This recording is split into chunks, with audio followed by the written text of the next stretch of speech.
भारतीय बौद्ध महासभा यशोधरा महिला मंडळ रमाई महिला मंडळ यांच्या संयुक्त विद्यमाने बौद्ध धर्मातील पवित्र असा आषाढ पौर्णिमा तर आश्विन पौर्णिमा या 3 महिन्याच्या वर्षावास कालावधीमध्ये तथागत भगवान गौतम बुद्ध यांचा धम्मग्रंथ वाचन व दर रविवारी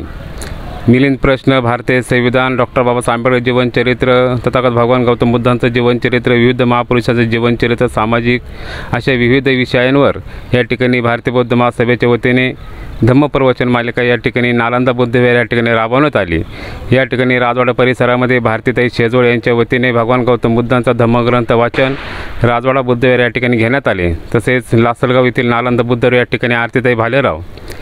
यांनी तथागत भगवान गौतम बुद्धांच्या धम्माचं ग्रंथाचं वाचन केलं। या पवित्र असा आषाढ पौर्णिमा तर आश्विन पौर्णिमा या वर्षावास कालावधीचा समारोप काल या ठिकाणी लासलगाव परिसरामध्ये येवला येथील धर्मांतर घोषणा वर्धापन दिनाच्या निमित्ताने बसलेला पूजनीय भिक्षू संघ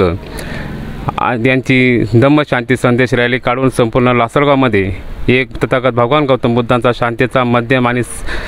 अहिंसेचा तसेच या ठिकाणी मैत्री, करुणा, प्रेम अशा विविध भगवान गौतम बुद्धांच्या या जीवन साहित्यावर या ठिकाणी धम्मशांती संदेश रॅली काढून संपूर्ण लासलगावमध्ये एक मंगलमय वातावरण या ठिकाणी करण्यात आलं।